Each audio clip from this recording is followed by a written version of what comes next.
கிராம மிஷனரி இயக்கம் வழங்கும் கிராமிய நேரம் என்ற இந்த நிகழ்ச்சிக்கு உங்களை அன்புடன் வரவேற்கிறோம்.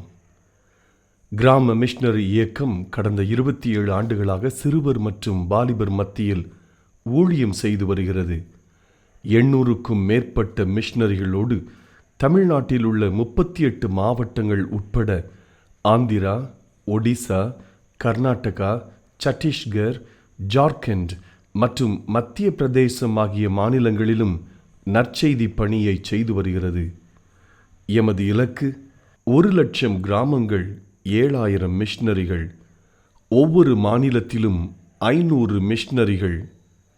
எமது தரிசனம் என் ஆட்டுக்குட்டிகளை மேய்ப்பாயாக என்ற வசனத்தின்படி கிராமங்களில் உள்ள சிறுவர் மற்றும் வாலிபர்களை கிறிஸ்துவுக்குள் வழிநடத்தி அவர்கள் மூலம் கிராமங்களை சுவிசேஷ மயமாக்குதல், சந்திக்கப்படும் சிறுவர் மற்றும் வாலிபர்களை நாளைய தலைவர்களாகவும் ஊழியர்களாகவும் உருவாக்குதல், ஒவ்வொரு கிறிஸ்தவரையும் ஆத்தும ஆதாயம் செய்கிறவராக மாற்றுதல். இப்பொழுதும் எமது நிகழ்ச்சிகளை ஜெபத்துடன் பார்த்து பயனடையுங்கள். செயல்படும் கிறிஸ்தவர்களாக தேவனுக்கு உங்களை அர்ப்பணிப்பது உறுதி. ஹலோ நேயர்களே, உங்ககிட்ட ஒரு நிமிஷம் பேசலாமா? நம்ம வாழ்க்கையிலேயே முக்கியமான நாட்கள் 2 நாட்கள். ஒன்று நம்ம பிறந்த நாள், இன்னொன்று நம்ம எதுக்கு பிறந்தோம் அப்படின்றத நம்ம கண்டுபிடிக்கிற நாள். ஏசப்பா அந்த உலகத்தில் படைச்ச எல்லாத்துக்குமே ஒரு தனித்தனியான பர்பஸ் இருக்கும். இந்த வானம், பூமி, ஸ்டார், சன், மூன் எல்லாத்துக்குமே அதனோட வேலை கரெக்டாக இருக்குது. அதே போல தான் நம்ம இதயம் இன்னும் துடிக்கிறதுக்கும், நம்ம இன்னும் மூச்சு விட்டுட்டு இருக்கிறதுக்கும், நம்ம இன்னும் அந்த உலகத்தில் வாழ்றதுக்கும் கண்டிப்பாக ஒரு நோக்கம் இருக்கும். அந்த நோக்கத்தை நீங்கள் தெரிஞ்சுக்கணும்னா நீங்க செய்ய வேண்டிய ஒரே வேலை ஏசப்பாட்ட கேட்க வேண்டியதுதான்.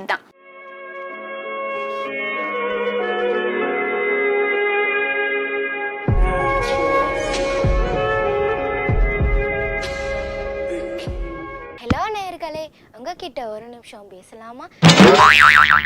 ஜெனிட்டா பெனிட்டான்னு 2 பேர் இருந்தாங்க. அப்போ ஜெனிட்டா கையில் ஒரு ஆப்பிள் இருந்துச்சா.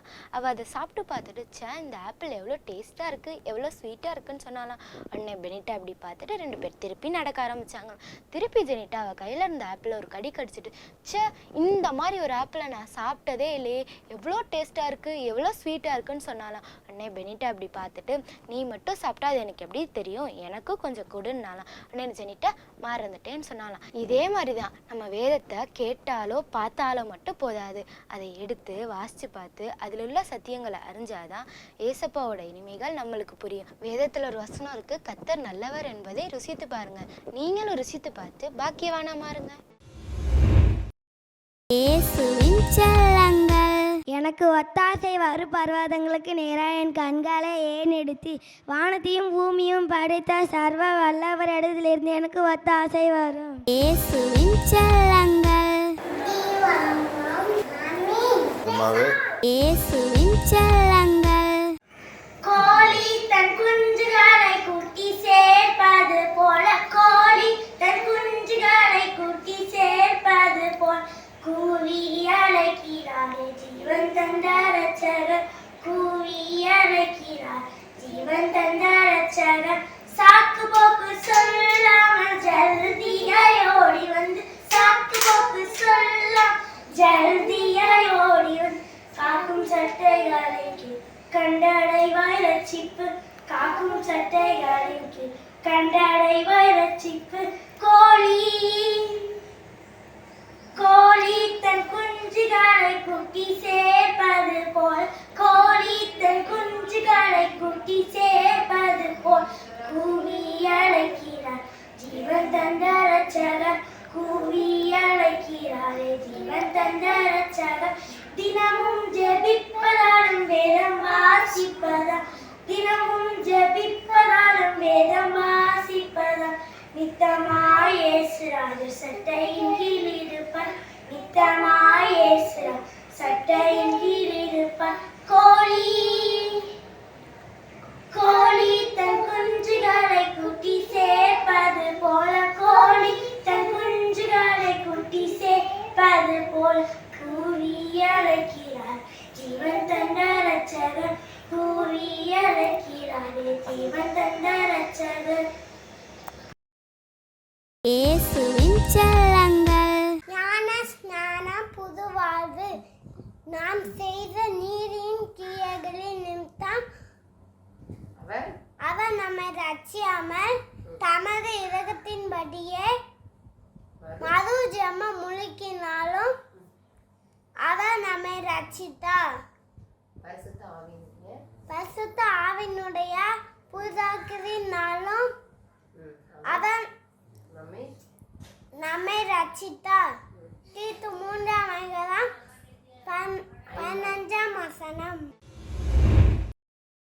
ஏசப்பா மட்டும்தாங்க கடைசி சொட்டு ரத்தத்தையும் எனக்காக உனக்காக சிந்தி கிரயத்துக்கு வாங்கிட்டாருங்க.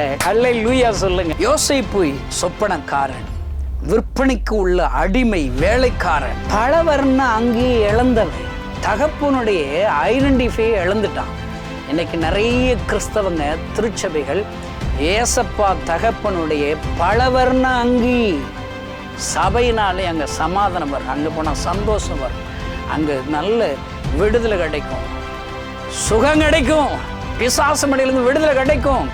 இப்படியெல்லாம் பல வர்ணமான முகவரி இருந்துச்சுங்க இன்னைக்கு சபைகளுக்கு, கிறிஸ்தவங்களுக்கு. இப்போ எல்லாம் இழந்துட்டோம். இயேசு கிறிஸ்துவின் இனிய நாமத்தினாலே கிராம மிஷனரி இயக்க குடும்பத்தின் சார்பாக இந்த செய்தியை கேட்கிற உங்கள் ஒவ்வொருவருக்கும் என்னுடைய அன்பின் வாழ்த்துக்கள். எனக்காக நான் செய்து வருகிற ஊழியங்களுக்காக நீங்கள் ஜெபியுங்கள். மாதந்தோறும் 4 விதமான மாத இதழை நாங்கள் வெளியிடுகிறோம். ஒன்று மோட்ச பயணம் என்ற ஒரு புஸ்தகத்தை வெளியிடுகிறோம். இது ஒவ்வொரு நாளும் சிறிய சிறிய சம்பவங்களோடு, கதைகளோடு, நடந்த நிகழ்ச்சிகளோடு ஒரு அழகான ஒரு சத்தியத்தை விளக்கி இருக்கிறோம். அதிகமாக கிராமப்புறங்களில் இருக்கிற வளர்ந்து வருகிற சிறுபிள்ளைகள், வாலிபர்கள், புதியதாக ஆண்டவரை ஏற்றுக்கொண்டவர்கள், ஒருவேளை பைபிளை வாங்க முடியாதவங்க பைபிள் படிக்கணுங்கிற ஆசை வரணுங்கிறதுக்காக தான் அந்த மோட்ச பயணம் என்று ஒரு புஸ்தகத்தை வெளியிடுகிறோம். எப்படி ஜெபிக்கணும்னு சொல்லி நாங்கள் சந்திக்கிற கிராம பிள்ளைகளும் சரி, புதிதாக ஆண்டவரிடத்தில் வளர்களும் சரி, கற்றுக்கொள்ளுங்கிறதுக்காக கீழே ஒரு 3 விதமான ஜெபக்குறிப்புகளும் எங்கள் மேகசினில் எழுதப்பட்டிருக்கும். அல்லேலூயா. இது ஒரு மாத இதழ். வாலிப பிள்ளைகளுக்கென்று ஒரு மாத இதழை நாங்கள் வெளியிட்டு வருகிறோம். ஒருவேளை இந்த செய்தியை கேட்கிற பெற்றோர்கள் உங்கள் வீட்டில் வாலிப பிள்ளைகள் இருப்பார்கள், ஆனால் உங்களுடைய முகவரியை உடனே எங்களுக்கு அனுப்பி வைப்பீர்களானால் இந்த மாத இதழை உங்கள் பிள்ளைகள் வாசிப்பதற்கு நாங்கள் அனுப்பி வைப்பதற்கு நாங்கள் ஆயத்தத்தோடு இருக்கிறோம். பாருங்கள், வாலிப பிள்ளைகளுக்கு தகுந்த செய்திகள் இன்றைக்கி நிறைய இடங்களில் கிடைக்கிறதே இல்லை. அவங்க என்ன செய்யணும் தெரியல அவங்களுக்கு. அல்லேலூயா. இதற்காகத்தான் கண்மணியை கேள் என்ற ஒரு வேளை நிகழ்ச்சியை நாங்கள் ஒளிபரப்புகிறோம். அநேக டிவிகள்லையும், எங்களுடைய வில்லேஜ் மிஸ்டரி மூமெண்ட் யூடியூப் சேனல்கள்லையும், ஃபேஸ்புக் பக்கத்துலேயும், ட்விட்டர்லேயும் நீங்கள் இதை பார்க்கலாம். அல்லேலூயா. பாருங்கள், அவர்களுக்கென்றே ஒரு வேளை ஒவ்வொரு நாளும் ஜெபிப்பதற்கென்று கண்மணி பிள்ளைகள் இயேசுவுக்காக ஜெபத்திட்டம் என்ற ஒரு ஜெபத்திட்டத்தை ஆரம்பித்து வருகிறோம். இந்த ஜெபத்திட்டத்தில் நீங்கள் சேர விரும்பினால் எங்களோட நீங்கள் தொடர்புகள், அதற்கென்று ஒரு சின்ன அப்ளிகேஷன் இருக்கிறது, அதை நிரப்பி நீங்கள் அனுப்பிவிடணும். அதோடு கூட வருடத்திற்கு 1000 ரூபாய்கள் நீங்கள் ஒரு பொருதனை காணிக்கையாக தர வேண்டும். இந்த காணிக்கை உங்கள் பிள்ளைகளுக்கு மாதந்தோறும் இந்த இதழை ஒருவேளை அனுப்பி வைப்பதற்கும், அதோடு கூட உங்களை போன்று இயேசுவை அறியாத கிராமத்தில் இருக்கிற ஒரு வாலிப பிள்ளைகளுக்கு மேகசின் அனுப்புவோம். அவங்களுக்கு ஒரு முழு வேதாகமம் கொடுப்போம். அவர்களை வாலிபர் முகாம் நாங்கள் ஒழுங்கு செய்கிற அதில் பங்கு பெறுவதற்கு, ஆண்டவரை பற்றி இன்னும் வளர்வதற்கு உங்கள் காணிக்கையில் அது பிரயோஜனமாக இருக்கும். இந்த செய்தியை கேட்குற நீங்கள் எல்லோரும் இப்பொழுதே செயல்படுங்கள். கர்த்தர் உங்களை ஆசீர்வதிப்பார். இன்னும் கழுதைகள் கையேடு என்ற முழுநேர ஊழியர்களுக்கென்று ஒரு மேகசினை நாங்கள் மாதந்தோறும் வெளியிடுகிறோம். இதில் 10 கட்டளைகள், ஊழியக்காரர்கள் பின்பற்ற வேண்டிய 10 விதமான செய்திகள், அதெல்லாம் மாதந்தோறும் சுமந்து வருகிறது. இதற்காக நீங்கள் ஜெபியுங்கள். இந்த புஸ்தகம் வேண்டுமானால் நீங்கள் எங்களோடு கூட தொடர்பு கொள்ளலாம், மற்றவங்களுக்கு நீங்கள் அறிமுகப்படுத்தலாம். முழுநேர ஊழியர்கள் மாத்திரமல்ல, பகுதி நேரமாக ஊழியம் செய்கிறவர்கள், ஊழியம் செய்ய விரும்புகிறவர்கள் எல்லோரும் இந்த புஸ்தகம் உங்களுக்கு பயனுள்ளதாக இருக்கும். அதோடு கூட ஜெபக்குழு தலைவன் கையேடு. அல்லேலூயா. என்னை பொறுத்தளவுக்கு ஒவ்வொரு கிறிஸ்தவனும் ஒரு ஜெபக்குழு தலைவனாக இருக்கணுங்க. அந்த ஜெபக்குழு எப்படி நடத்தணும், என்ன காரியத்திற்கு ஜெபிக்கணும், சங்கிலி தொடர் ஜெபத்தில் என்ன ஜெபக்குறிப்புகளுக்கு ஜெபம் பண்ணணும், இதெல்லாம் இருக்கிறது. எங்களுக்காக ஜெபியுங்கள். ஒருவேளை நீங்களும் பங்கு பெறுங்கள். கர்த்தர் உங்களை ஆசீர்வதிப்பார். இப்பொழுதும் செய்திக்காக நான் ஆண்டவருடைய சமூகத்தில் ஜெபித்த போது ஆண்டவர் எனக்கு சொன்னார், இந்த செய்தி யாரெல்லாம் கேட்கிறார்களோ அவர்களுக்கென்று ஒரு முகவரியை நான் தரப்போகிறேன் என்று ஆண்டவர் சொன்னார். அல்லேலூயா. உங்களுடைய ஆண்டவர் கொடுக்கிற முகவரிக்காக காத்திருங்கள். இதுதாங்க செய்தி. இதான் தீர்க்க தரிசனம். செய்தி என்பது என்ன? ஏசப்பா உங்களுக்கு சொல்கிற தீர்க்க தரிசன வார்த்தை தாங்க செய்தி. அவர் உங்களை குறித்து என்ன விரும்புகிறார் அதை சொல்கிறதாங்க ஊழியக்காரனுடைய என்னுடைய வேலை, அநேகருடைய வேலை. இன்னைக்கு ஆண்டவர் இந்த செய்தியை கேட்கிற சகோதரியே உங்களுடைய முகவரிக்காக கொஞ்ச நாள் காத்துருங்க. ஆண்டவர் சமூகத்தில் காத்துருங்க. அவருக்காக காத்துருங்க. அந்த வாக்குத்தத்தை நிறைவேற்க காத்திருந்தீங்கன்னா அவர் எதற்காக உங்களை தெரிந்து கொண்டாரோ அந்த அட்ரஸ்ஸு உங்கள் பேரில் கொடுப்பார். பாருங்களேன், என் பேர் என்ன? கணேசன். என் கிராமம் உங்களுக்கு தெரியுமா? எங்கள் கிராமத்து பேரை நீங்கள் போட்டு பார்த்தீங்கன்னா மேப்லேயே இருக்காதுங்க. விருதுநர் பக்கத்தில் ஒரு சின்ன கிராமங்க, புல்லல்லக்கோட்டை அப்படி ஒரு கிராமங்க. எங்கேயா கேள்விப்பட்டிருக்கீங்களா? கேள்விப்பட்டிருக்க முடியாது. இந்த கிராமத்தில் சும்மா கிடந்தவன், ரோட்டில் அலையிறவன், கிறுக்கன், பைத்தியக்காரன், ஆண்டருக்கு விரோதமானவன் இப்படி தாங்க. எனக்கு ஒரு முகவரியே கிடையாது. எங்கள் ஊரில் குறிப்பாக எங்கள் தெருவில் கொஞ்சம் பேர்களுக்கு என்னை பற்றி தெரியும். ஆனால் எனக்கு எந்த முகவரியும் கிடையாதுங்க. ஆனால் இயேசுவை ஏற்றுக்கொள்வதற்கு முன்பாக அப்படி இருந்தேன். ஏசப்பாவை 25 வருஷத்துக்கு முன்னாடி அவர் கைகளை வாழ்க்கையை ஒப்பு கொடுத்தேன். ஐயா எனக்கு ஒரு முகவரியை கொடுத்திருக்கிறார். அவன் இயேசுனுடைய ஊழியக்காரன், இயேசுடைய வேலைக்காரன். அவன் ஒரு மிஸ்டரி. என்ன நிறைய பேர் சொல்கிறாங்க, என்கிட்ட 783 மிஸ்டரிகள் இருக்கிறதுனால இந்த இவ்வளோ பெரிய ஸ்தாமனத்துக்கு அவர் தான் டைரக்டர்னு சொல்கிறாங்க. பார்த்தீங்களா? என்ன முகவரி ஐயா? இன்னும் எனக்கு ஒரு முகவரி உண்டு ஐயா. டேவிட் கணேசன் இடத்துல நான் உட்கார்ந்து பேசினால் கொஞ்சம் இழந்த சந்தோஷம் திரும்ப வந்துவிடும். அநேக கிறிஸ்தவ நண்பர்கள் என்னை பிள்ளை போல என்னை ஏற்றுக்கொண்டிருக்கிறார்கள். அவர் சொல்லுவார், கணேசன் கொஞ்சம் கவலையாக இருக்குது, வீட்டில் ரொம்ப பிரச்சனையாக இருக்குது, ஒரு முறை நீ வந்துட்டு போயே. என்னை வற்புறுத்தி கூப்பிடுவாங்க. நானும் ஆசையாக போவேங்க. நான் போய் பேசுகிற ஒரு சில நிமிடங்களிலே அவர்களை என் ஆண்டவர் ஆசீர்வதிக்கிறார் ஐயா. அல்லேலூயா. என் ஆண்டவர் எனக்கென்று ஒரு முகவரி கொடுத்திருக்கிறார் ஐயா. இந்த முகவரிக்கு காரணம் என் ஆண்டவரை நான் ஏற்றுக்கொண்டது. எனக்கென்று ஆண்டவர் கொடுத்திருக்கிற இந்த பேர் பெருமை. ஆபிரகாம் சொல்றார், உன் பேரை நான் பெருமைப்படுத்துவேன்.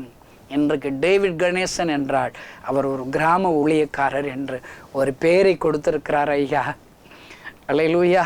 அவர் கைகளை வைத்தால் வியாதிகளை என் இயேசு சுகமாக்குவார். அவர் பிரசங்கித்தார், ஒருவேளை அநேக ரட்சிக்கப்படுவார்கள் என்று எனக்கென்று ஒரு முகவரியை ஆண்டு கொடுத்திருக்கிறார் ஐயா. எத்தனை பெரிய ஆனந்தம் ஐயா, எத்தனை பெரிய மகிழ்ச்சி. நான் பாருங்கள், ஊழிய ஆரம்ப காலங்களில் ஒரு குறிப்பிட்ட ஒரு ஹோட்டலுக்கு வாரத்தில் ஒரு நாள் நான் போவேங்க. அங்கே ஏன் போவேன்னா, அவர் கிறிஸ்தவ நண்பர் தான், கிறிஸ்தவ முதலாளி தான். அவர் ஹோட்டலில் காலையில் இட்லி பூரி வடை போட்டிருப்பாங்க. வாரத்தில் ஒரு நாள் அவங்க அந்த கடையில் போய் சாப்பிடுவேன். காசையும் வாங்க மாட்டாருங்க. ஆனால் பசிக்கும், மீதி நாட்களில் பசிக்கும். டெய்லி போகணும் தப்பாக எடுத்துக்கிறோன்னு போகவே மாட்டாங்க. வாரத்தில் ஒரு நாள், ஒரு புதன்கிழமை போவேன்னா அந்த எப்படா அந்த புதன்கிழமை வரும்னு சொல்லி வெயிட் பண்ணிக்கிட்டே இருப்பேங்க. புதன் வந்துருச்சுன்னா இன்றைக்கி இட்லி பூரி வடை தான் அப்படின்னு முதலால் உட்காந்துருவாங்க. பாருங்கள், அங்கே ஒரு நாள் போனேங்க, ஒரு 17 பூரி சாப்பிட்டேங்க, ஒரு 9 இட்லி, ஒரு 7 வடை, இம்புட்டியும் சாப்பிட்டேங்க. பசிங்க. எனக்கு ரொம்ப குற்றம் மனச்சாட்சி. அவர்கிட்ட போய், ஐயா இன்றைக்கி ரொம்ப சாப்பிட்டேன், தயவுசெய்து என்கிட்ட ஒரு 20 ரூபா இருக்குதுங்க, நீங்கள் வச்சுக்கோங்க, இவ்வளோ சாப்பிட்டேனேன்னு சொன்னேன். அவர் சொன்னார், கணேசா தயவுசெய்து நீ காசும் தர வேண்டாம், நான் உனக்கு 50 ரூபா தர்றேன்னு எனக்கு காணிக்க கொடுத்தாருங்க. என்னங்க விவரம் இல்லாமல் இப்படி இருக்கிறீங்க அப்படின்னா, தம்பி நீ வாரத்தில் ஒரு நாள் மட்டும் வர்றியப்பா, டெய்லி வந்தால் நீ நல்லா இருப்ப, டெய்லி கூட உனக்கு 50 ரூபா தரேன்னு சொன்னாங்க.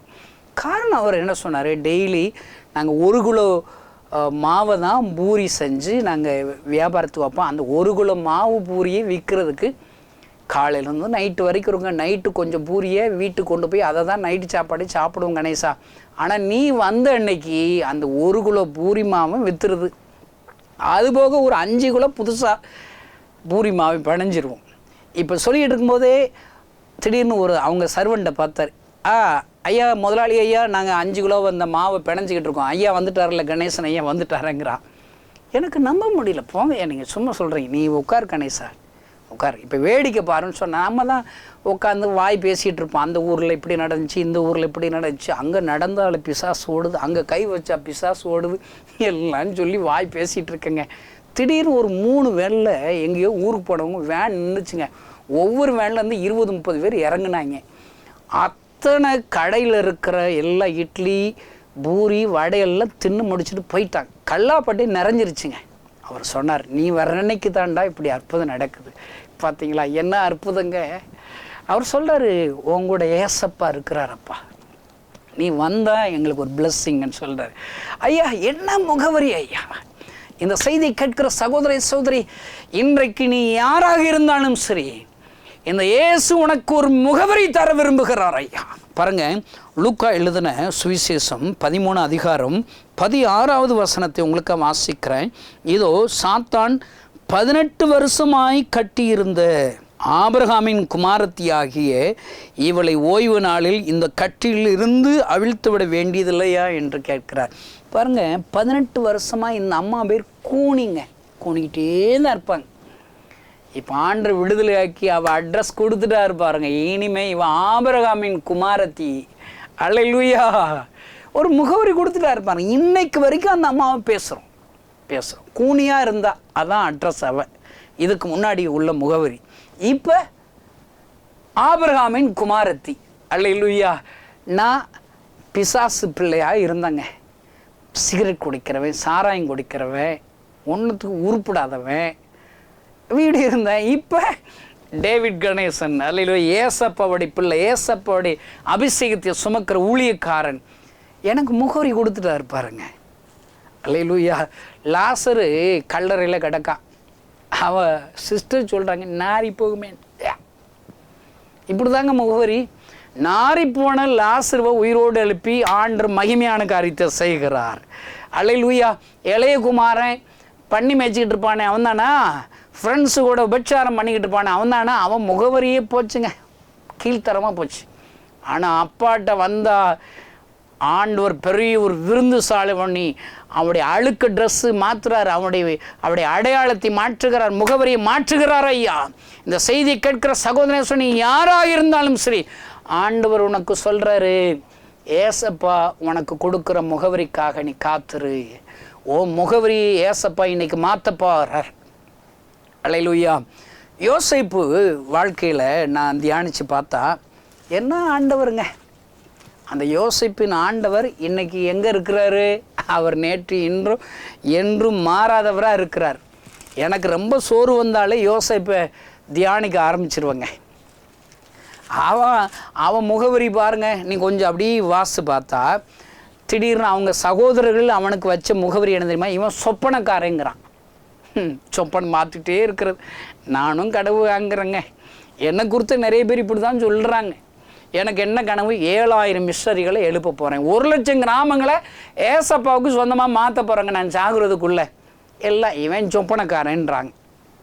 யோசிப்பு அப்படி தான் சொப்பனக்காரன். இதுதான் அவனுடைய முகவரி. அடுத்து இவனுடைய முகவரி என்ன தெரியுமா? ஒரு இடத்துல சேல்ஸுக்கு வச்சுட்டாங்க, வனாந்தரத்தில் விற்பனைக்கு அப்படின்னு வச்சுட்டாங்க. வேலைக்காரனை அடிமையாக விற்றுட்டாங்க பாருங்க. நான் யோசிச்சு பார்ப்பேங்க, யோசிப்பையாவது கொஞ்சம் பேர் மீதியானவர்கள் வாங்கிட்டாங்க. என்னைனா யார் வாங்குவானேன்னு தெரியல. இந்த செய்தியை கேட்குற சகோதரேஸ்வரே, உன்னை விற்பனைக்கு ஒரு பஜாரில் வச்சா உன்னை யாராவது வாங்கிக்கிருவாங்களாங்க? உன்னை குறித்து கேள்விப்பட்டா, உன் அந்தரங்கத்தை கேள்விப்பட்ட எவனாவது வாங்குவானா? இல்லைங்க. ஏசப்பா மட்டும்தாங்க கடைசி சொட்டு ரத்தத்தையும் எனக்காக உனக்காக சிந்தி கிரயத்துக்கு வாங்கிட்டாருங்க. அல்லேலூயா சொல்லுங்க, அல்லேலூயா. பாருங்களேன், யோசேப்பு அவன் அடையாளம் சொப்பனக்காரன், விற்பனைக்கு உள்ள அடிமை, வேலைக்காரன். அவன் யாரு?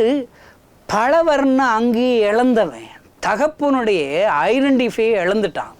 இன்றைக்கி நிறைய கிறிஸ்தவங்க திருச்சபைகள் ஏசப்பா தகப்பனுடைய பலவர்ண அங்கி, சபையினாலே அங்கே சமாதானம் வரும், அங்கே போனால் சந்தோஷம் வரும், அங்கே நல்ல விடுதலை கிடைக்கும், சுகம் கிடைக்கும், பிசாசு மடியிலேருந்து விடுதலை கிடைக்கும்.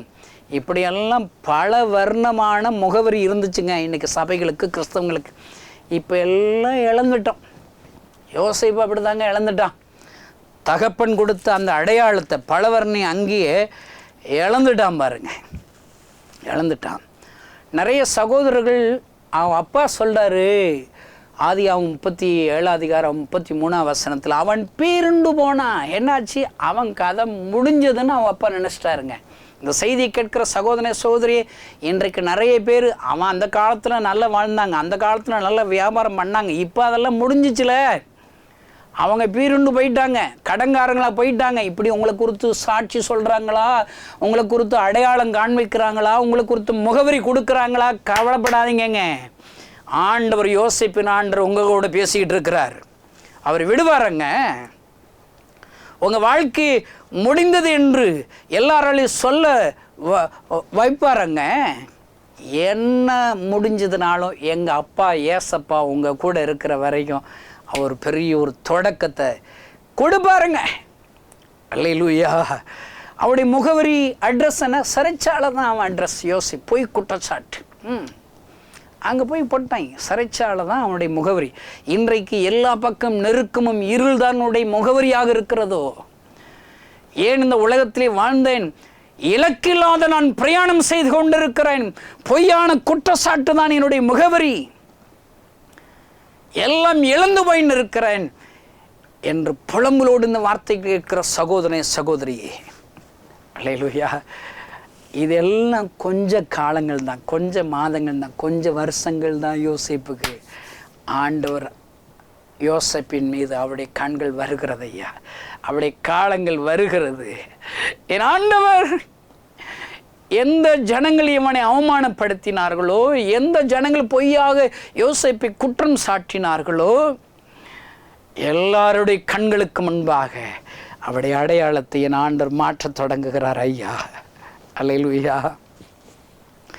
இப்பொழுது சிறைச்சாலையிலே ஒரு ராஜாவுக்கு சொப்பனம் வந்துடுது. அந்த சொப்பனம் அர்த்தம் யாருமே தெரியல.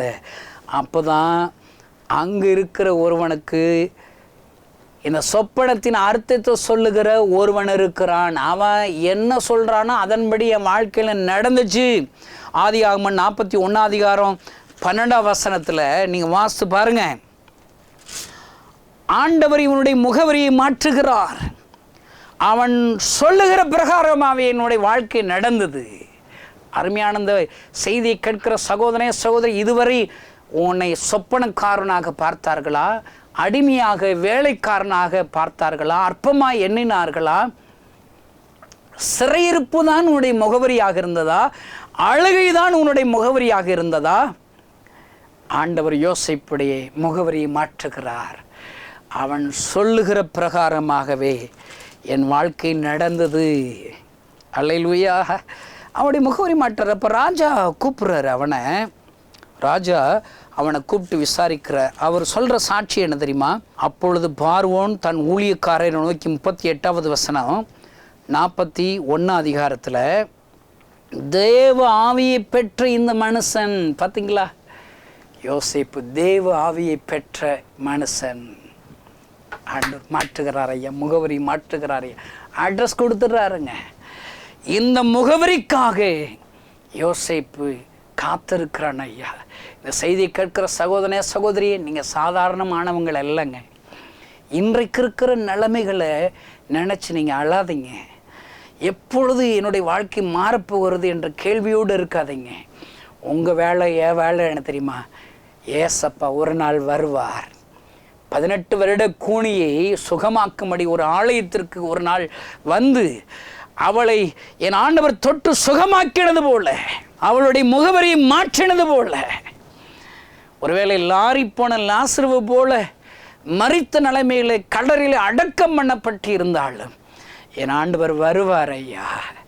இயேசு வருவார் ஐயா. மறுபடியும் லாசருவை உயிரோடு எழுப்பி ஒரு முகவரி கொடுத்தது போல இன்றைக்கு உங்களுக்கும் எனக்கு முகவரியை கொடுப்பார் ஐயா. முகவரியை கொடுப்பார். தேவ ஆவியை பெற்ற மனுஷன் இவன். அந்த எகிப்து தேசத்திற்கு என் ஆண்டவர் யோசேப்பை அதிகாரியாக வைக்கிறார் ஐயா. அல்லேலூயா. அரண்மனைக்கு அதிகாரியாக வைக்கிறார். எல்லாருடைய கண்களும் ஆச்சரியப்படும்படி வைக்கிறார். இந்த செய்தி கேட்கிற சகோதரனே சகோதரி, இதே அற்புதத்தை உனக்கு செய்வேன் என்று இயேசு சொல்லுகிறார். இந்த செய்தியை கேட்கிற ஒவ்வொருவருக்கும் ஆண்டவர் செய்ய போகிறார். காரியங்கள் மாறும், வழிகள் அடைக்கப்பட்ட வழிவாசல்கள் திறக்கும், சிறையிருப்பின் அனுபவங்கள் மாறும் ஐயா. அருமையான தேவடி பிள்ளைகளே, யோசேப்புக்கு அற்புதம் செய்தது போல இன்றைக்கு உங்களுக்கும் செய்வார். இந்த கணேசனுக்கு செய்திருக்கிறார் ஐயா. என்னுடைய அழுகை மாறினது, கண்ணீர்கள் மாறினது, எல்லாராலும் அற்பமா எண்ணப்பட்ட அந்த காரியங்கள் மாறிவிட்டது ஐயா. இன்றைக்கு ஒரு யோசேப்பு போன்று என் ஆண்டவர் என்னை உயர்த்தி இருக்கிறார் ஐயா. என் முகவரியை மாற்றிவிட்டார். உங்கள் முகவரியை மாற்ற மாட்டாரா? இன்றைக்கு கண்ணீரோடு கூட அவர் கைகளில் உங்கள் வாழ்க்கையை அர்ப்பணித்தால் போதும். ஆண்டவரே, நீர் எனக்கு தரப்போகிற அந்த முகவரிக்காக நான் இன்னும் சில காலங்கள் காத்திருக்கட்டும், சில மாதங்கள் காத்திருக்கட்டும், நீர் என்னை உயர்த்துவீரப்பா. நம்பிக்கையோடு கூட அவர் கைகளை ஒப்பு கொடுத்தால் போதும், அவர் மகிமையான காரியத்தை செய்வார். கண்களை மூடி நாம் ஜெபிக்கலாம். பரலோகத்தில் இருக்கிற எங்கள் அன்பு தகப்பனே, ஆண்டவரே, எனக்குரிய முகவரிக்காக காத்திருங்கள் என்று சொன்னீரே. இந்த செய்தியை கேட்கிற ஒவ்வொருவருடைய முகவரிகளை மாற்றும். ஹல்லேலூயா. தேவ ஆவியை பெற்ற இந்த மனுஷன் என்று யோசேப்புடைய முகவரியை மாற்றினீரே. சிறையிருப்பின் அனுபவத்தை மாற்றி அதிகாரியாக உயர்த்தினீரே. பொய்யாக குற்றச்சாட்டினவர்கள் முன்பாக அவருடைய முகவரியை மாற்றினீரே, உயர செய்தீரே. 18 வருடமாக இருந்த முகவரி ஒரே தொடுதலே, ஒரே அற்புதத்திலே ஆபிரகாமின் குமாரத்தியாக மாற்றினீரே. இந்த செய்தி கேட்குற ஒவ்வொருவருக்காக நான் ஜெபிக்கிறேன். உங்கள் ஊழியக்காரனாகி நான் ஜெபிக்கிறேன். உங்கள் செல்ல பிள்ளை கணேசனாகி நான் ஜெபிக்கிறேன். இந்த செய்தி கேட்குற ஒவ்வொருடைய புலம்பல்களை மாற்றும், துக்கங்களை மாற்றும், அவர்கள் முகவரியை மாற்றும், அவருடைய பெயர்களை பெருமைப்படுத்தும் ஆண்டவரே. இப்பொழுதே நம்முடைய வல்லமை வரட்டும் அப்பா. ஹல்லேலூயா, ஹல்லேலூயா. ரீபாகாமா சாதுரதி யாக்கமா ஷீலரபதுரி. ஹல்லேலூயா. 18 வருடமாக இருந்த அந்த பலவீனத்தை மாற்றின வல்லமை இந்த செய்தியை கேட்கிற ஒவ்வொரு மீது இறங்கட்டும் என்று நான் ஜெபிக்கிறேன். சுகம் உண்டாகட்டும், சமாதானம் உண்டாகட்டும், மகிமை உண்டாகட்டும். மகிமையான பெரிய காரியங்களை செய்யும் இயேசுவின் நாமத்தினால் பிதாவே, ஆமென். இந்த செய்தி நிச்சயமாக உங்களை செயல்பட தூண்டிருக்கும் என விசுவாசிக்கிறோம். நீங்களும் எங்களோடு இணைந்து தேவனுக்காக ஏதாவது செய்ய விரும்புகிறீர்களா? கீழ்கண்ட எங்களது ஊழிய திட்டத்திற்காக ஜெபிக்க முன்வரலாமே. தமிழ்நாடு மற்றும் பிற மாநிலங்களிலும் ஆலயம் கட்ட தேவையாய் உள்ள 1000 கிராமங்களில் இடம் வாங்கி ஆலயம் கட்டப்பட ரூபாய் 5 லட்சமோ அல்லது அதில் ஒரு பகுதியோ கொடுத்து ஆலயம் கட்டி கொடுப்போர் எழும்ப ஜெபியுங்கள். சூனேமியால் எலிசாவுக்கு ஒரு அறை வீட்டை கட்டி கொடுத்தது போல புதிய மிஷனரிகள் தங்கி பயிற்சி எடுப்பதற்கு ரூபாய் 2 லட்சம் கொடுத்து ஒரு மிஷனரி வீட்டை கட்டி கொடுப்போர் எழும்ப ஜெபியுங்கள். நாம் சந்திக்கும் வாலிபர்கள் மற்றும் ஆரம்ப விசுவாசிகளை கிறிஸ்துவுக்குள் வளரச் செய்ய ரூபாய் 300 கொடுத்து முழு வேதாகமும் வாங்கி கொடுப்போர் எழும்ப ஜெபியுங்கள். நாம் பணி செய்யும் 8 மாநிலங்களிலும் உள்ள 880 மிஷனரிகளை மாதந்தோறும் ரூபாய் 10,000 கொடுத்தோ அல்லது இயன்ற காணிக்கையை கொடுத்தோ தாங்குவோர் எழும்ப ஜெபியுங்கள். தமிழ்நாடு மற்றும் பிற மாநிலங்களிலும் துரிதமாக சுவிசேஷம் அறிவிக்கவும் பின்தொடர் பணிக்காகவும் சுவிசேஷ வாகனங்கள் வாங்கி கொடுப்போர் எழும்ப ஜெபியுங்கள். தங்கள் வாலிப மற்றும் சிறு பிள்ளைகள் ரட்சிக்கப்பட, அபிஷேகிக்கப்பட மற்றும் இயேசுவுக்கு சாட்சியுள்ள பிள்ளைகளாக வளர கண்மணி பிள்ளைகள் இயேசுவுக்காக திட்டத்தில் தங்கள் பிள்ளைகளை இணைக்கிற பெற்றோர்கள் எழும்ப ஜெபியுங்கள். இந்தியா முழுவதிலும் இன்னும் துரிதமாக நம் மிஷனரி பணிகள் நடக்க மாதந்தோறும் அல்லது வருடத்திற்கு ஒரு முறையாவது ரூபாய் 1000 கொடுத்து எழுப்புதல் விரும்பும் பங்காளர் திட்டத்தில் இணைகிற அநேகர் எழும்ப ஜெபியுங்கள். மேலும் எங்களோடு தொடர்பு கொள்ள விரும்பினால் திரையில் காணும் எங்கள் முகவரியும் குறித்துக் கொள்ளுங்கள். கிராம மிஷனரி இயக்கம், தபால் பெட்டி எண் 51, விருதுநகர் 626001. இந்த நிகழ்ச்சியையோ அல்லது எங்கள் ஊழியத்தையோ நீங்கள் தாங்க விரும்பினால் எங்கள் தொலைபேசி எண்ணை குறித்துக் கொள்ளுங்கள். 7378000444. கர்த்தர் தாமே உங்களை ஆசீர்வதிப்பாராக.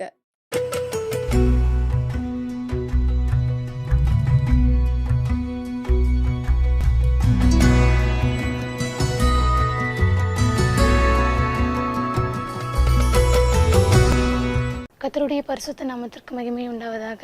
இன்னியும் சிறு சாட்சியை நிறுத்தின தேவனுக்கு கொடான கொடி நன்றி ஏறெடுக்கிறேன். என்னோடய பேர் எல்சி. நான் கடலூர் மாவட்டத்திலேருந்து பையங்கிப்பேட்டை கிராமத்துலேருந்து வருகிறேன். என்னுடைய குடும்பம் வந்து ஒரு கிறிஸ்துவை அறியாத ஒரு குடும்பம். என்னோடய அப்பா வந்து குடிப்பழக்கத்துக்கு ரொம்ப அடிமையாக இருந்தாங்க. அதனால குடும்பத்தில் நிறைய பிரச்சனை, கஷ்டம், சமாதானம் இன்மை நிறையா இருந்துச்சு. அப்போது வந்து இயேசுவை பற்றி யாராச்சும் எங்கள் அப்பா கிட்டே சொன்னாங்கன்னா அவங்கள ரொம்ப வந்து எதிர்ப்பாங்க. இயேசுப்பாவுக்கு விரோதமாக ரொம்ப வாழ்ந்துட்டு இருந்தாங்க. அப்போது ஒரு நேரத்தில் வந்து எங்கள் அப்பாவுக்கு குழந்தை இல்லைன்னு சொல்லும்போது சரி சர்ச்சுக்கு போய் பார்ப்போம் அப்படின்னு சொல்லிட்டு சர்ச்சுக்கு போக ஆரம்பித்தாங்க. இயேசுப்பா கொஞ்ச நாள்லேயே வந்து ஒரு அற்புதத்தை செஞ்சு ஒரு குழந்தைய கொடுத்தாங்க. எங்கள் வீட்டில் நான் 4வது பிள்ளை. எனக்கு 3 அண்ணங்க. நான் 4வது பிள்ளையாக எங்கள் அம்மா கன்சீவாக இருக்கும்போது எங்கள் அப்பா வந்து பொம்பளை பிள்ளையாக இருந்தாக்க இந்த பிள்ளையை வந்து நான் வந்து கொன்னுடுவேன் அப்படின்னு சொல்லிட்டு எங்கள் அப்பா ரொம்ப எங்கள் அம்மாவிட்ட சண்டை போட்டுகிட்டே இருப்பாங்க. பொம்பளை பிள்ளைனா அவருக்கு ரொம்ப பிடிக்காது. ஆனால் எங்கள் அம்மா வந்து என்ன சொன்னாங்கன்னா, நீங்கள் ஏசப்பா எனக்கு ஒரு பெண் குழந்தை நீங்கள் கொடுத்தீங்கன்னா நான் வந்து உங்கள் ஊழியத்துக்கு நான் தருவேன் அப்படின்னு சொல்லிட்டு பொருத்தனை பண்ணியிருந்தாங்க. அதனால் வந்து ஏசப்பா வந்து எங்கள் அம்மாவுக்கு ஒரு பெண் குழந்தை கொடுத்தாரு. எங்கள் அப்பாவுக்கு பயந்ததால நான் வந்து ஹாஸ்பிட்டலுக்குலாம் எதுக்குமே என்னை கூட்டிகிட்டு போகலை. வீட்டிலே தான் பிறந்தேன். அப்புறம் வந்து கொஞ்ச நாள் கழித்து தான் எங்கள் அப்பா எங்கள் அம்மாவை சேர்த்துக்கிட்டாங்க. அதுக்கப்புறம் நாங்கள் சர்ச்சுக்கு குடும்பத்தோடு போக ஆரம்பித்தோம். அப்பா வந்து கொஞ்ச நாளில் குடியிலேருந்து விடுதலை பெறதுக்கு ஏசப்பா உதவி செஞ்சாங்க. கொஞ்ச நாளில் ஏசப்பா வந்து அவங்களுக்கு ஒரு தரிசனத்தை கொடுத்து சபை ஊழியம் செய்கிறதுக்கு ஏசப்பா உதவி செஞ்சாங்க. அந்த சபை ஊழியத்தின் மூலமாக எங்கள் அப்பா கூட இணைஞ்சு நானும் ரொம்ப ஊழியம் செஞ்சுட்டு இருந்தேன். கொஞ்சம் சின்ன சண்டே கிளாஸ் எடுக்கிறது, கிராம ஊழியம் இந்த மாதிரி பார்த்துட்டு இருந்தேன். அப்போ இன்னும் சர்ச்சுக்கு தொடர்ந்து போனாலுமே ஒரு சும்மா ஒரு கடமைக்கு போகிற மாதிரியே இருந்தேன். அப்போ வந்து எங்கள் அம்மா வந்து சொல்லுவாங்க, ஏதாச்சும் நான் தப்பு பண்ணும்போது ஏசப்பாவுக்கு பிரியமில்லாத காரியங்களை செய்யும்போது இதெல்லாம் நீ பண்ணக்கூடாது அப்படின்னு சொல்லும்போது நான் என்ன பண்ணுவேன்னா, நீங்கள் பொருத்தனை பண்ணதுக்கெலாம் நான் எதுவுமே பண்ண முடியாது, எனக்கு விருப்பம் இல்லை அப்படின்னு சொல்லிட்டு நான் ஊழியத்துக்கெலாம் வரமாட்டேன், எனக்கு விருப்பம் கிடையாது அப்படின்னு சொல்லுவேன். அப்போ நான் ஸ்கூல் படிக்கிற போது VBS எடுக்கிறதுக்காக ஒரு ட்ரைனிங் ஒன்று எடுத்தாங்க. அந்த ட்ரைனிங்கில் போய் கலந்துக்கிட்டேன். அப்போது ஒரு மிஷினரி ஸ்டோரி சொல்லி கொடுத்தாங்க. அந்த மிஷினரி ஸ்டோரியில் சொல்லி முடித்த பிறகு இந்த மாதிரி நீங்கள் மிஷினரியாக உங்களை அர்ப்பணிக்கிறீங்கன்னா நீங்கள் உங்கள் கையை உயர்த்தி நீங்கள் ஏசப்பா கிட்ட அர்ப்பணிங்க அப்படின்னு சொன்னாங்க. அப்போ வந்து எனக்கு மிஷினரினா என்னன்னே தெரியாது. அப்போ நான் என்ன பண்ணேன்னா, நான் கையை உயர்த்தி ஏசப்பா உங்களை மிஷினரிக்காக ஊழியத்துக்காக அர்ப்பணிக்கிறேன் அப்படின்னு சொன்னேன். சொல்லிவிட்டு நான் அப்படியே கொஞ்ச நாள் அப்படியே இருந்துட்டேன். அதுக்கப்புறம் ரொம்ப நாள் கழித்து எங்கள் அப்பா ஒரு பைபிள் ஸ்டடிக்கு கூப்பிட்டாங்க. விருப்பமே இல்லாமல் போனேன். அப்போ போகும்போது அந்த ஊழியம்னா என்னது, ஊழியம் எப்படி செய்யணும், ஏன் செய்யணும் அப்படின்றது நிறையா விஷயங்களை அதுலேருந்து நான் கற்றுக்க ஏசப்பா எனக்கு உதவி செஞ்சாங்க. அப்புறம் வந்து நான் பைபிள் காலேஜ் படிக்கணும்னு சொல்லிட்டு ரொம்ப ஆசைப்பட்டதால் விசாரிக்கும் போது கடலூர் மாவட்டத்துக்கு வந்த VMMலேருந்து ஒரு அண்ணா வந்து ஊழியம் செஞ்சாங்க. அந்த அண்ணன் வந்து இந்த பைபிள் VMM எங்களுக்கு அறிமுகப்படுத்தினாங்க. அப்போது நாங்கள் வந்து டைரக்டர்கிட்ட பேசும்போது அவங்க வந்து என்கிட்ட ஒரு கேள்வி கேட்டாங்க, நீ ஏசப்பாவை அதிகமாக சந்தோஷப்படுத்தின நாள் அதிகமாக இல்லை ஏசப்பாவை அழ வச்ச நாள் அதிகமாக அப்படின்னு என்கிட்ட கேட்டாங்க. அப்போ தான் நான் வந்து என்னுடைய ஏசப்பா நான் ரொம்ப அழக வச்சுருக்கேன் அப்படின்னு சொல்லி நான் மனசில் புரிஞ்சு ஏசப்பா கிட்டே என்னோடய பாவங்கள் எல்லாத்தையும் அறிக்கையிட்டு அவர்கிட்ட மன்னிப்பு கேட்டேன். அதுக்கப்புறம் இந்த ஊழியத்தில் இணைஞ்சு ஏசப்பா எனக்கு ஊழியம் செய்ய எனக்கு கிருபை செஞ்சாங்க. நிறைய விஷயங்களை கற்றுக்க எனக்கு கிருபை செஞ்சுருக்காங்க. நான் வந்து ரொம்ப தாழ்வு மனப்பான்மையோடு இருப்பேன். யார்கிட்டையும் அதிகமாக பேச மாட்டேன், ரொம்ப பயப்படுவேன். ஆனால் ஏசப்பா என்னையுமே இந்த ஊழியத்தில் பயன்படுத்துறது போல் உங்களையும் பயன்படுத்த ஏசப்பா வல்லமை உள்ளவராக இருக்கார்.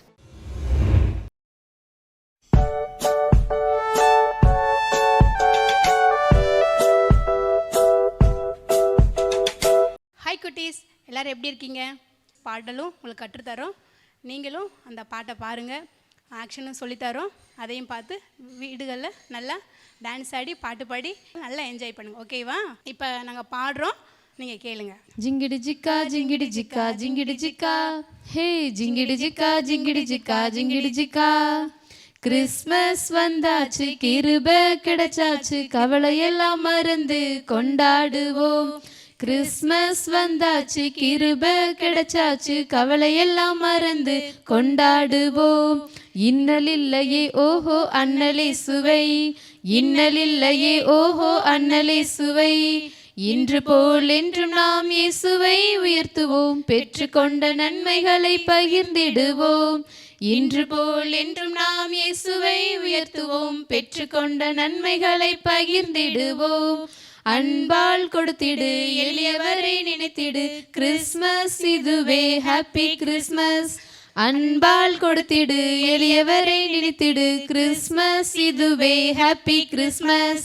ஜிங்கிடி ஜிக்கா ஜிங்கிடி ஜிக்கா ஜிங்கிடி ஜிக்கா, ஹே ஜிங்கிடி ஜிக்கா ஜிங்கிடி ஜிக்கா ஜிங்கிடி ஜிக்கா.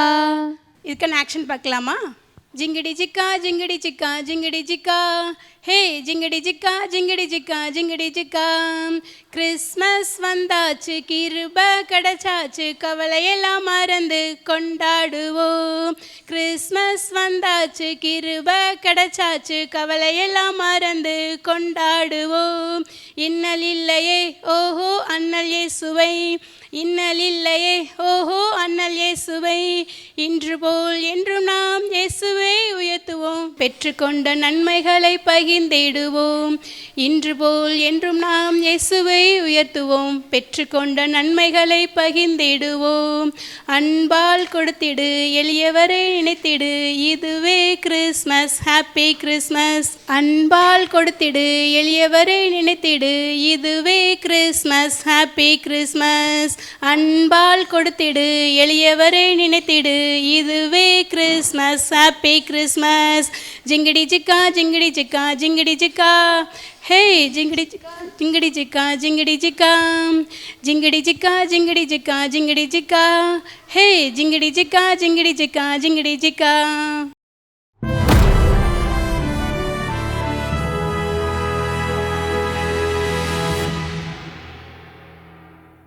லியோனார்ட் ராவன்ஹில் என்று சொல்லக்கூடிய தேவ மனிதர் தன்னுடைய அழகான புஸ்தகம் எழுப்புதல் தாமதிப்பது ஏன், ஒய் ரிவைவல் டாரிஸ் எழுதுகிறார். பிரேயர் இஸ் a டிட்டர்ஜென்ட் அப்படின்னு எழுதுகிறார். ஜெபம் என்பது சலவை சோப்பு என்று சொல்லுகிறார். நீ யாரை குறித்து யாருக்காகலாம் ஜெபிக்கிறியோ அவர்களை குறித்து நீ குறை பேச மாட்டாய், யாருக்காக நீ ஜெபிக்கவில்லையோ அவர்களை குறித்து நீ குறைவாய் பேசுவாய். மறுபடியும் சொல்லுகிறேன், யாருக்கெல்லாம் நான் ஜெபம் பண்றேனோ அவங்கள என்னால் குறை பேச முடியாது, ஏன்னா அவங்களுக்கு ஜெபம் பண்ணிட்டே இருக்கிறேன்ல, என் ஸ்பிரிட்டுக்கு சரியாயிரும், அவங்கள ரொம்ப குறை சொல்லிட முடியாது ஈஸியா. ஆனா யாரை பத்தி குறை பேசுறேன்னா அவங்களுக்காக நான் ஜெபிக்க முடியாமல் போய்விடும் என்று சொல்லுகிறார். அவர் சொல்லக்கூடிய அந்த வார்த்தையுடைய பிராக்டிக்கல் இம்ப்ளிகேஷன் என்ன? எனக்கு பிடிக்காத 10 பேர் இருக்கிறாங்க, 20 பேர் இருக்கிறாங்க, 200 பேர் இருக்கட்டும், அந்த 10 பேரோ 20 பேரோ அந்த பேரை எழுதி வைக்க வேண்டும். டெய்லி ஜெபிக்க வேண்டியதான். என்ன ஜெபிக்கணும்? உன் சத்துருக்களை என்ன செய்யுங்க? ஆசீர்வதிங்க, அவங்களுக்காக ஜெபிங்க அப்படிலாம் ஆண்டவர் சொல்லியிருக்கிறாரு. அதை ட்ரை பண்ண வேண்டியதுதான். என் வாழ்க்கையில் எனக்கு நீங்கள் ரொம்ப நோவடிச்சிருக்கீங்க, உங்களை அப்படிலாம் ஆசீர்வதிச்சனால டக்குன்னு ஜெபம் பண்ணிட முடியாது. ஆனால் முயற்சி எடுக்கும்போது, அதற்கென்று நேரம் செலவழிக்கும் போது, பரிசுத்த ஆவியானவர் உதவி செய்ய கொஞ்சம் கொஞ்சமாக உண்மையாக ஜெபிக்க முடியும். ஆண்டவரே அந்த சகோதரனை ஆசீர்வதிச்சிருங்க, பரவாயில்ல எனக்கு இப்படி பண்ணாரு, பரவாயில்ல ஆசீர்வதிச்சிருங்க. அது முடியும், கொஞ்சம் கொஞ்சமாக முடியும். அது நம்முடைய பலத்தில் இல்லை, பரிசுத்த ஆவியானவரின் கனி, ஆவியின் கனியோ. அந்த 10 பேருக்காக நான் ஜெபிச்சுட்டே இருக்க கொஞ்சம் கொஞ்சமாக ஆண்டவர் வாய்ப்புகளை கொடுப்பார். சத்ருவோடு சமாதானமாக இருக்க.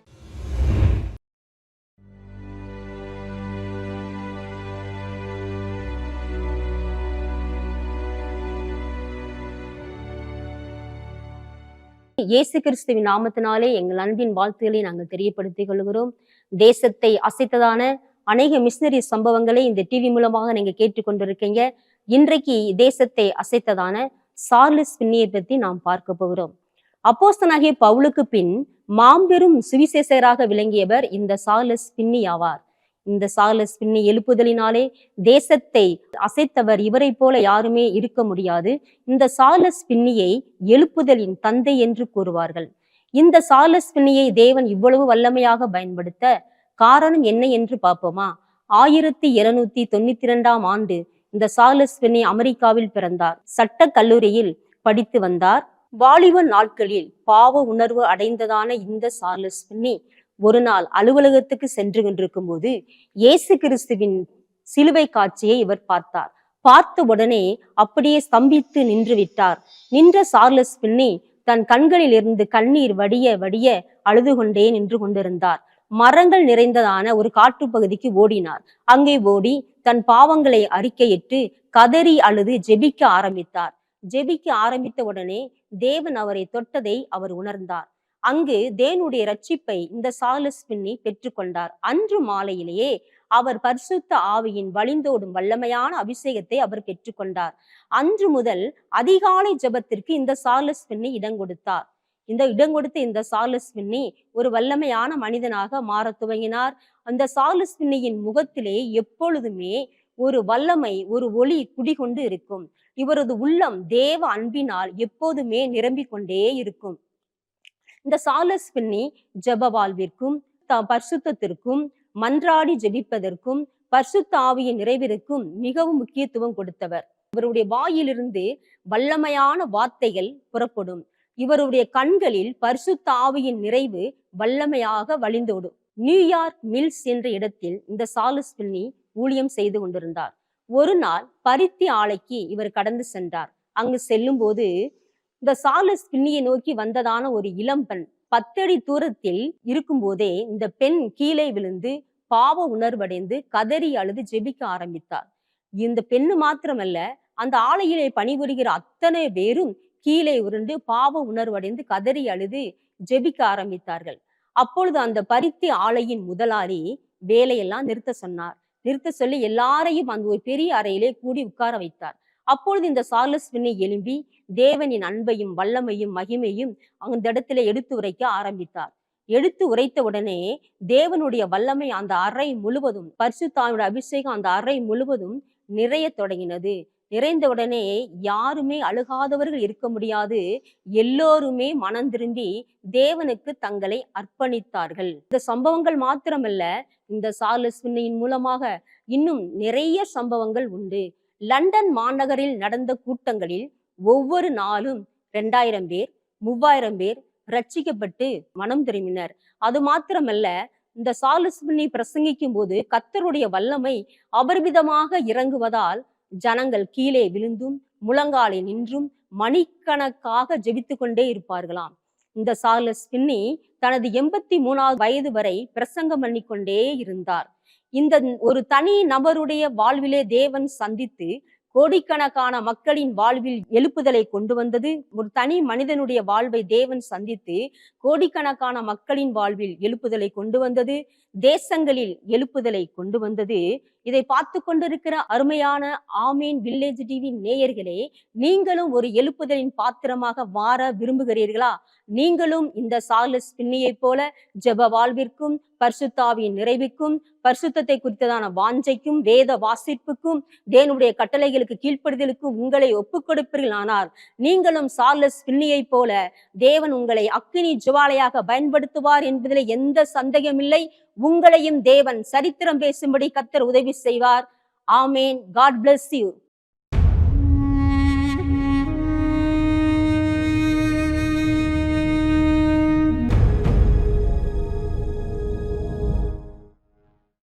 ஹாய் குட்டீஸ், எல்லாம் நல்லா இருக்கீங்களா? இந்த நேரத்தில் நம்ம ஒரு கதை கேட்குறதுக்கு வந்திருக்கிறோம். எல்லாருக்கும் கதை நான் ரொம்ப பிடிக்கும்ல. நிஷா அப்படிங்கிற ஒரு குட்டி பொண்ணு அழுதுகிட்டே அப்பாட்ட ஓடி போனான். அப்பா, நீங்கள் வாங்கி தந்த ஸ்நாக்ஸை அண்ணே பிடிங்கிட்டு ஓடி போயிட்டான்ப்பா, தரவே இல்லைப்பா. அவனோட பங்கையும் அவன் சாப்பிட்டுட்டு என்னோட பங்கையும் அவன் பிடிங்கிட்டு ஓடிட்டான்ப்பா அப்படி சொல்லி ரொம்ப அழுதுகிட்டே போனான் அவங்க அப்பாட்ட. ஐயோ, இந்த நிஷாந்தை திருத்தவே முடியலையே. இவன் என்னதான் சொன்னாலும் தன்னோடதையும் சாப்பிட்டுட்டு தங்கச்சி தம்பிக்குள்ளதையும் பிடுங்கி சாப்பிட்டுட்டு போயிடறானே. சரி, நீ அழாத, அப்பா உனக்கு வேற ஒரு ஸ்நாக்ஸ் வாங்கி தரேன் சரியா அப்படின்னு சொல்லி அவளை சமாதானப்படுத்திட்டு இந்த நிஷாவை அவங்க அப்பா கடைக்கு கூட்டிகிட்டு போய் வேற ஸ்நாக்ஸ் வாங்கி கொடுத்தாங்க. இதை பிடுங்கின அந்த நிஷாந்த் என்ன பண்ணான் தெரியுமா? ஓடி போனான். ஓடி போய் ஜான் அங்கிள் வீட்டுக்கு போய் அங்கே ஜான் அங்கிளோட பிள்ளைங்களோட ஜாலியாக விளையாடிட்டு இருந்தான். உடனே எல்லாரும் விளையாடி டயர்டாகி போனோம். சரி, எல்லாரும் உட்காந்து சாப்பிட்லாம் அப்படி சொல்லிட்டு எல்லாரும் உட்காந்து சாப்பிடும்போது அவங்களோட கூட சேர்ந்து அந்த நிஷாந்தும் சாப்பிட்டான். சாப்பிட்டுட்டு இருக்கும்போது அந்த ஜான் அங்கிள் அவங்களோட பிள்ளைங்களுக்கு அவங்கவுங்க பங்கை பிரித்து கொடுத்து எல்லாரும் ஒழுங்காக அழகாக உட்காந்து சாப்பிட்டாங்க. சாப்பிட்டு முடிச்சுட்டு மிச்சம் இருக்கிற எல்லா சாதத்தையும் எடுத்து ஒரு செவர் மேலே கொண்டு வச்சாங்க. வச்ச உடனே அங்கே காக்கா கூட்டமாக வந்துச்சு. எந்த காக்காவும் சண்டை போடாமல் அமைதியாக அழகாக தன்னோட ஆகாரத்தை சாப்பிட்டுட்டு தன் குஞ்சுகளுக்கு ஊட்டி விட்டுட்டு இருந்துச்சு. இதை பார்த்த ஜான் அங்கிள் என்ன சொன்னாங்க தெரியுமா? அங்கே இருந்த பிள்ளைங்களுக்கு எல்லாருக்கும் சொன்னாங்க, காக்கா எப்படி ஒற்றுமையாக இருக்குது, இதே போல் நம்மளும் ஒற்றுமையாக இருக்கணும். காக்கா தான் மட்டும்தான் சாப்பிடணும்னு சொல்லிட்டு எல்லா காக்கையும் கொத்தி வரட்டாமல் எல்லா காக்கையும் வர வச்சு எல்லாருக்கும் பகிர்ந்து கொடுத்து சாப்பிடுதில்ல, இதே போல் நம்மளும் எல்லாருக்கும் பகிர்ந்து கொடுத்து சாப்பிடணும் அப்படின்னு சொன்ன உடனே அந்த நிஷாந்துக்கு மனசில் ஒரே பதட்டமாக ஆகி போச்சு. ஐயோ, நம்ம தங்கச்சிட்ட பிடிக்கிட்டு நடந்தது இந்த ஜான் அங்கிளுக்கு தெரிஞ்சு போச்சோ அப்படி சொல்லி ரொம்ப பதறி போய் இருந்தான். ஆனால் இந்த ஜான் அங்கிளுக்கு எதுவுமே தெரியாது. ஆனால் ஜான் அங்கிள் சொல்லி கொடுத்தத இந்த நிஷாந்த் மனசுக்குள்ள ரொம்ப பதற்றமாக இருந்துச்சு. ஐயையோ, நான் என் தங்கச்சியோட ஸ்நாக்ஸை பிடுங்கி சாப்பிட்டுட்டு வந்துட்டேனே அப்படின்னு சொல்லி ரொம்ப மனசு கவலையோட அழுதான். இனிமேல் நான் இப்படி பண்ணக்கூடாது, நான் பண்ணது தப்பு, இதை நான் இனிமேல் இந்த தப்பை நான் பண்ணவே கூடாது அப்படின்னு சொல்லி அவங்க வீட்டுக்கு போனான். அவங்க வீட்டுக்கு போன உடனே அன்றைக்கி நைட்டு அவங்க வீட்டில் அவங்க அம்மா நல்லா மீன் பொரித்து எல்லா பிள்ளைங்களுக்கும் ஷேர் பண்ணி கொடுத்து எல்லாரையும் உட்காந்து சாப்பிட வச்சாங்க. சாப்பிடும்போது நிஷாந்த் என்ன பண்ணான்னா, அவன் பிளேட்டில் இருந்ததை எடுத்து தங்கச்சிக்கும் தம்பிக்கும் ஊட்டி விட்டான். இதை பார்த்த உடனே அவங்க அப்பாவுக்கு ஒரே சந்தோஷம். எப்படி நிஷாந்த் எப்படி இப்படி மாறினா, அழகா தன்னோடதான் மற்றவங்களுக்கு கொடுக்குறானே, இவன் பிடிக்கி திங்கிற கூடவேனே, எல்லாருக்கும் பகிர்ந்து கொடுக்குறானேன்னு சொல்லி அவங்க அப்பாவுக்கும் அவங்க அம்மாவுக்கும் அவ்வளோ ஆச்சரியமாக இருந்துச்சு. ஆனால் உடனே அவன் என்ன பண்ணான் தெரியுமா, எங்கள் ஏசப்பா என்னை மன்னிங்க ஏசப்பா அப்படி சொல்லி ஏசப்பா நான் மன்னிப்பு கேட்டு ஜெபம் பண்ணான். இப்படி நிஷாந்த் மாறினது போல் தம்பி தங்கச்சி நீங்களும் தங்கச்சியை தம்பியை ஏமாத்துறவங்களா இருக்கீங்களா? இன்னைக்கு நீங்களும் ஏசப்பா உங்கள் வாழ்க்கையை ஒப்பு கொடுங்க. மற்றவர்களை ஏமாற்றி சாப்பிட்றத, மற்றவர்களை ஏமாற்றுற காரியங்களை விட்டுட்டு ஏசப்பா கூட இருக்கும்போது ஏசப்பா உங்களை ஆசீர்வதிப்பார். சரியா? வேதத்துல இருந்து ஒரு வசனம் படிக்கலாமா? நாம் ஒருவரிடத்தில் ஒருவர் அன்பு கூர்ந்தால் தேவன் நமக்குள் நிலைத்திருக்கிறார். 1 யோவான் 4:12. ஓகே, பாய். கிறிஸ்து என்னை நம்புகிறபடி வாழ்வதுதான் ஒரு உண்மையான கிறிஸ்தவ வாழ்க்கை.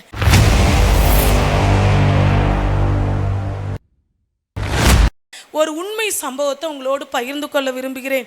பில்லி கிரகாம் இளம் வயது வாலிபனாக இருந்த பொழுது அவருடைய உள்ளத்தில் என்ன ஏற்பட்ட காரியம் என்ன அப்படின்னு சொன்னால், தேவனுக்காக ஏதாவது செய்யணும் அப்படின்னு சொல்லி அவருடைய உள்ளத்தில் எப்பயுமே அந்த ஆசை வந்து கொண்டே இருக்குமா. ஆண்டவருக்கா இன்னைக்கு நான் எதை செய்ய, ஆண்டவருக்கா இன்னைக்கு நான் எதை செய்ய அப்படின்னு சொல்லி ஒவ்வொரு நாளும் ஆசை உள்ளவராய் விருப்பம் உள்ளவராய் ஓடிக்கொண்டே இருப்பாரா. ஒரு முறை தன்னுடைய நண்பர்களோடு சேர்ந்து கால்பந்து விளையாடுவதற்காக ஒரு மைதானத்தில் போயிருக்கிறாரு. எல்லாம் ஃப்ரெண்ட்ஸ் எல்லாம் சேர்ந்து கால்பந்து விளையாடி முடிச்சாச்சு. அப்படி விளையாடி கொண்டிருக்கும் பொழுதே அவருக்கு அப்படிப்பட்ட ஒரு பாரம் அவருடைய இருதயத்தை நிரப்புனுச்சான். அவரால் எல்லாரும் விளையாடி முடிச்சுட்டு அந்த கால்பந்து மைதானத்தை விட்டு கிளம்பி சென்று விட்டாங்களாம்.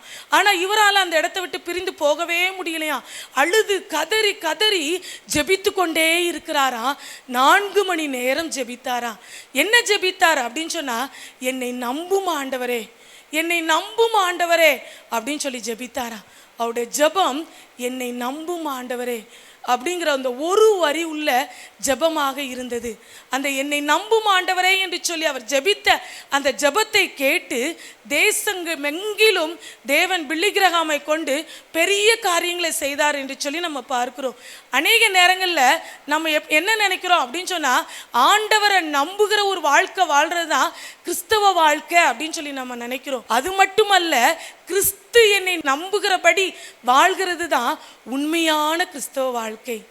கிறிஸ்து என்னை நம்புகிறபடி வாழ்வது தான் ஒரு உண்மையான கிறிஸ்தவ வாழ்க்கை. பில்லி கிரகாம் ஆண்டவரிடத்தில் கெஞ்சினார், ஆண்டவரே என்னை நம்பும், இந்த தேசத்தின் எழுப்புதலுக்கு நம்பும், பல கோடி மக்களுக்கு, பல மில்லியன் கணக்கான மக்களுக்கு என்னை நம்பும் ஆண்டவரே என்று சொல்லி ஜெபித்தார்.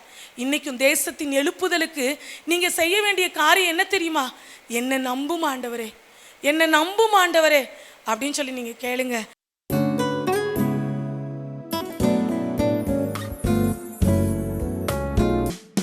மந்தையில் சீராடுகளே,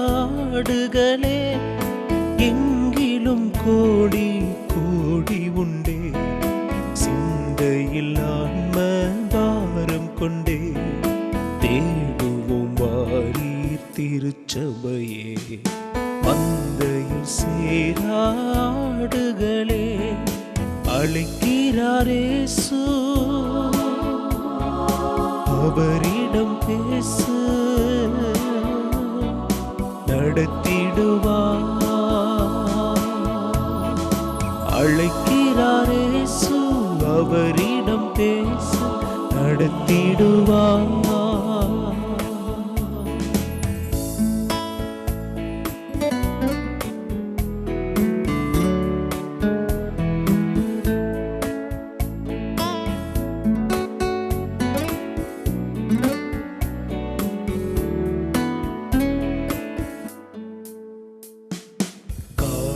காடுகளில் பல நாடுகளில் என் ஜனம் சிதறுண்டு சாகுவதா?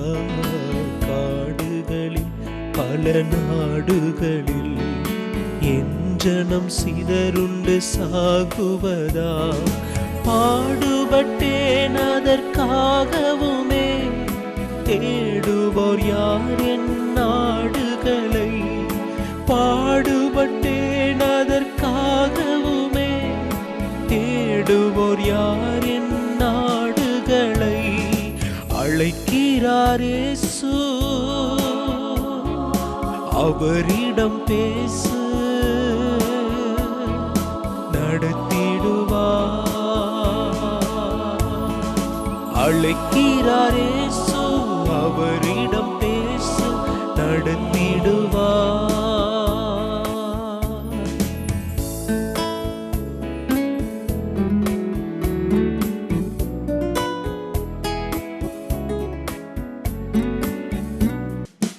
எனக்காய் பேசிட நாவு வேண்டும், என்னை போல் அலைந்திட கால்கள் வேண்டும்.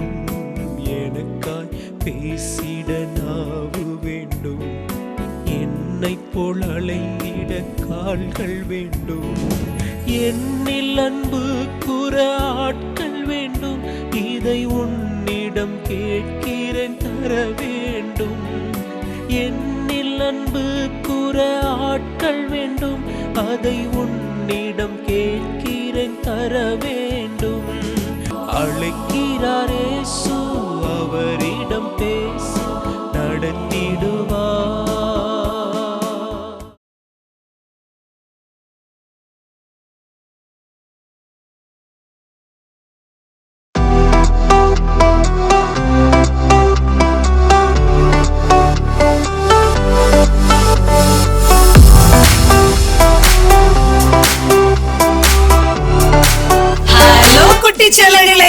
பிள்ளைகளே, எல்லாரும் எப்படி இருக்கீங்க? நல்லா இருக்கீங்களா? சம்மர் லீவு விட்டாச்சு, செம்ம ஜாலியா இருக்கீங்களா? வீடியோ கேம், கம்ப்யூட்டர் கேம், இன்னும் கிரிக்கெட் அப்படின்னு சொல்லி பயங்கர எக்ஸைட்டிங்கா சூப்பரா ஜாலியா உங்க லீவு நீங்க என்ஜாய் பண்ணிட்டே இருப்பீங்க. காலையில ரொம்ப லேட்டா நல்லா தூங்கி எழுந்திருக்கீங்களா? ஓகே, உங்களுக்கு ஒரு குட் நியூஸ் கொண்டு வந்திருக்கோம். மே மாசம் உங்களுக்காகவே ஸ்பெஷலா VBS ப்ரோக்ராம் ஆயத்தமாயிக்கிட்டு இருக்கு. எஸ், நம்ம ஆமேன் வில்லேஜ் டிவில வில்லேஜ் VBS அப்படின்னு சொல்லி குட்டி பிள்ளைகளாகிய உங்களுக்காக, இயேசுவின் சந்ததியா இருக்கிற உங்களுக்காகவே VBS ப்ரோக்ராம் சூப்பரா ரெடி பண்ணிக்கிட்டு இருக்கோம். நீங்கெல்லாம் பார்க்க ரொம்ப ஆசையா இருக்கீங்களா? என்னெல்லாம் வரப்போகுது தெரியுமா? இதுவரைக்கும் நீங்க கேட்காத புத்தம் புது பாடல்கள், சூப்பரான ஆக்ஷன், ஸ்டோரிஸ் இருக்கு, பப்பட் இருக்கு, புது பப்பட் உங்க கூட பேச போகுது, ரொம்ப ஜாலியா இருக்கு போகுது. அது மட்டுமா, சூப்பர் சூப்பர் ஷார்ட் பிலிம்ஸ் இருக்குது, கேம்ஸ் இருக்குது, மேஜிக் இருக்குது. Wow, exciting! இத்தனை சூப்பர் ப்ரோக்ராமோட உங்களை சந்திக்க எங்க குழுவினர் வராங்க. என்னைக்கு தெரியுமா? மே மாசம் 6ஆம் தேதி திங்கட்கிழமையிலிருந்து 10ஆம் தேதி வெள்ளிக்கிழமை வரைக்கும் உங்களுக்கு தினந்தோறும் காலையில 10 மணி முதல் 12 மணி வரைக்கும் நாங்க ஒளிபரப்ப போறோம். ஒருவேளை காலையில உங்களுக்கு பார்க்க மறந்துட்டீங்க அப்படின்னு சொன்னா, சாயங்காலம் 5 மணில இருந்து 7 மணி வரையும் மறக்காம மிஸ் பண்ணாம பாருங்க. ஓகே குட்டி, சூப்பர் ப்ரோக்ராம் இருக்குது, நிறைய மிஷனரி சம்பவங்கள் இருக்குது. நிச்சயமா சொல்றோம், இந்த 5 டேஸும் உங்க வாழ்க்கையில ஒரு மாற்றத்தை கட்டாயம் கொண்டு வரும். உங்களுக்கு இந்த 5 டேஸ் ப்ரோக்ராமும் ரொம்ப ஆசீர்வாதமா இருக்க போகுது. குட்டீஸ் மட்டும் இல்ல, அம்மாமார்களே, நீங்களும் உங்க பிள்ளைங்களை கரெக்டா 10 மணிக்கு டிவி முன்னாடி உட்கார வச்சிருங்க. ஒருவேளை நாங்க ஊருக்கு போறோமே, நாங்க எப்படி பார்க்க அப்படின்னு சொல்லி நீங்க யோசித்தீங்கன்னா, ஆண்ட்ராய்ட் போன்ல ஆமேன் வில்லேஜ் டிவி அப்படிங்கிற ஆப்பை நீங்க டவுன்லோட் பண்ணி வச்சிட்டீங்கன்னா, எங்க இருந்தாலும் அதே டைம்ல நீங்க இந்த ப்ரோக்ராமை பார்க்க முடியும். ஓகே, இந்த அரிய வாய்ப்பை தவற விடாதீங்க.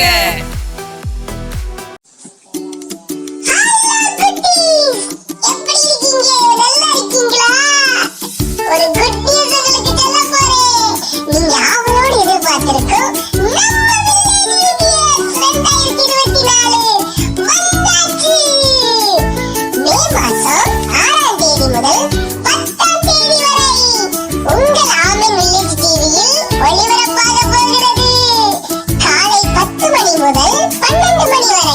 மாலை 5 மணி முதல் 7 மணி வரை டெலிகாஸ்ட் ஆக போகுது குட்டீஸ். சோ மிஸ் பண்ணிராதீங்கப்பா. எல்லாரும் வந்துருங்கப்பா. ஜாலி ஜாலி பாய். பரிசுத்த தோமா ஆலயம் பெரும்பனையில் விடுதலை பெருவிழா. இடம் பரிசுத்த தோமா ஆலய வளாகம், பெரும்பனை. நாள் மே 12, 13, 14. ஞாயிறு, திங்கள், செவ்வாய் ஆகிய 3 நாட்கள் நடைபெற இருக்கிறது. நேரம் மாலை 6:30 மணி. தேவ செய்தி சகோதரர் டேவிட் கணேசன் அவர்கள்.